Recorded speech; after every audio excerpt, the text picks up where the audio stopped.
Okay, got a little different setup. Hope you're in focus there. I can't see the monitor. Looks like you are somewhat.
Well, it's loose.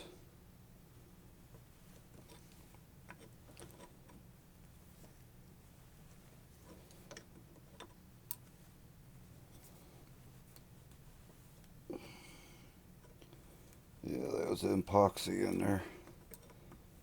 I do believe.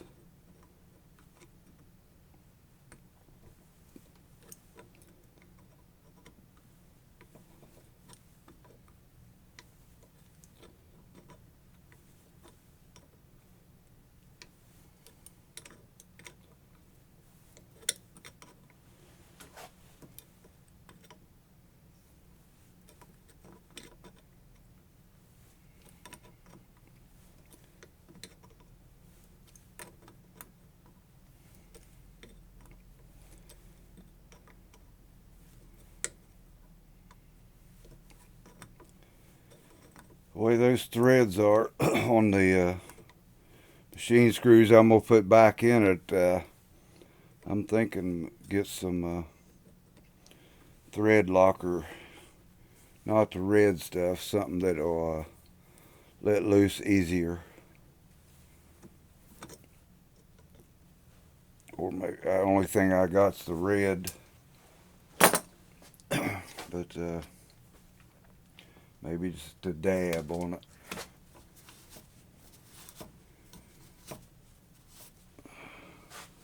Messed the paint job up.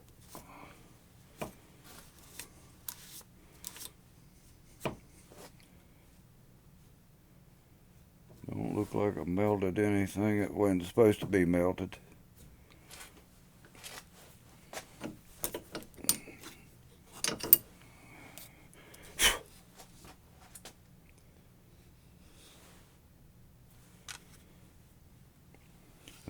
Did a number on that housing there. Kind of melted it a little bit, so I'm going to have to file that off just so it's got a mating surface. Maybe have to file down on the inside. I don't know if y'all can see what I'm looking at. I just have to dress that up. That's no biggie. Not at all compared to getting those screws out. Don't look like I melted that. Still functions that lock. You know, if I had the air compressor on, I'd blow it off, cool it down, but maybe some kind of heat soak.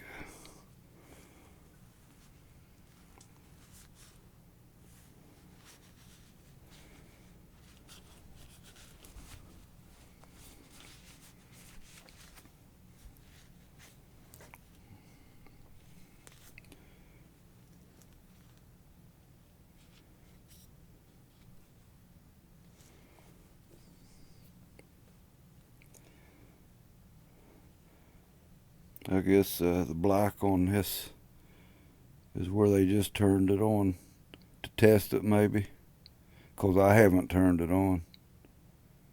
It don't look like anybody returned it. I don't know. That's been used a little while, I think. Yeah, it's been used for a little while. Somebody must have returned this. That's what I'm thinking. Got a carbon burn in on those lands. Well, as long as it works for $9.95 after putting in my $9.95 worth of labor, it'll be all right.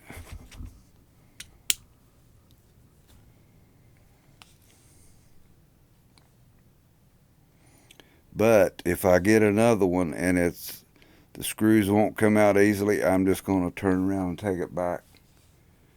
Not going to deal with this anymore.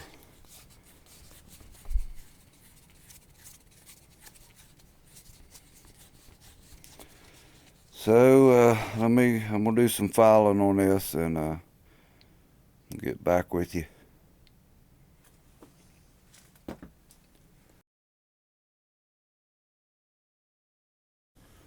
Okay, it didn't take very much filing at all. Soft material. Should be able to see. At least it's made it up all the way around.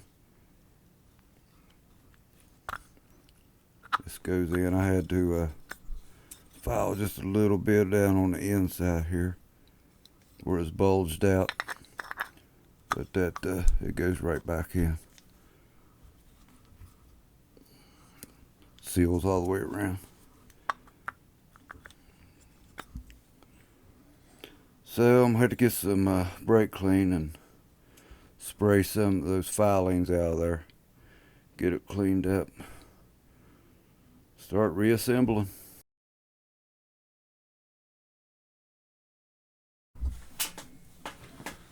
Okay, I cleaned it out with brake clean. And blew it out with air dried it. I don't know if you can see.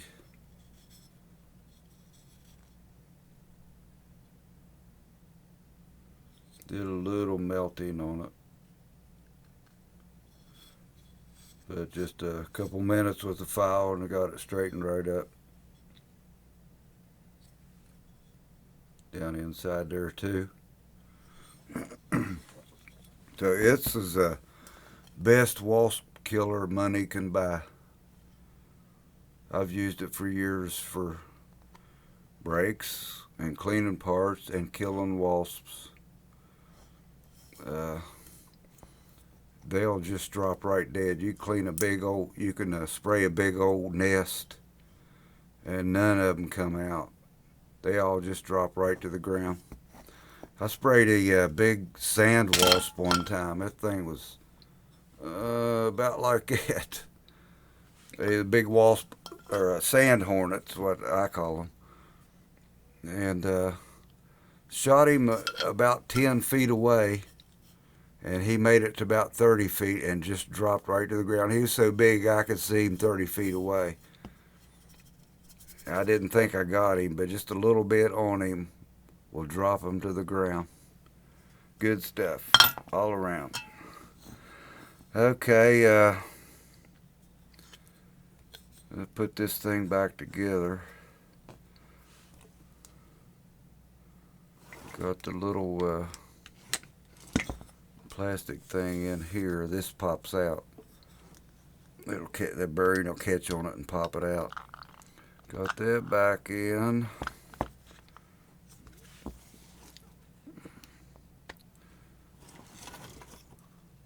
The bearing went back in the plastic housing. Real easy, like it's not much good. Just barely holding it in. Let's see, I got it in backwards. There's the way it goes. Got these little legs here that goes while the shaft is up. You lay it down like that. Make sure it's in. I think I got all the other parts in there.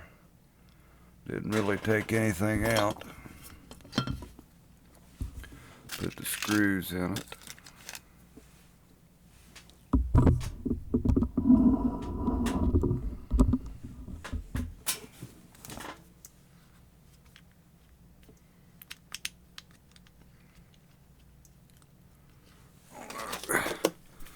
This thing's got any power.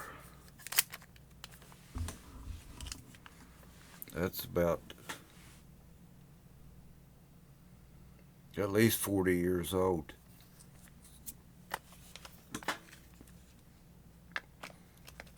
I replaced the batteries in it with lithium ion.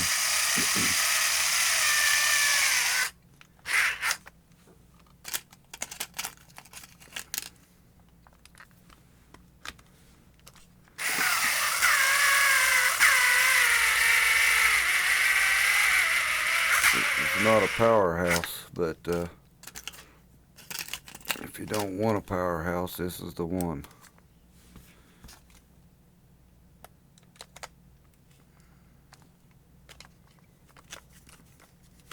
Should always start them, which I didn't do on that one.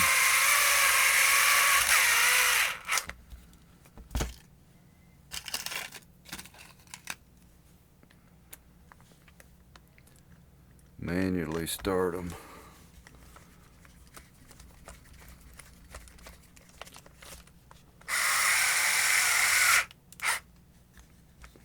And you can lock it and use it as a manual screwdriver.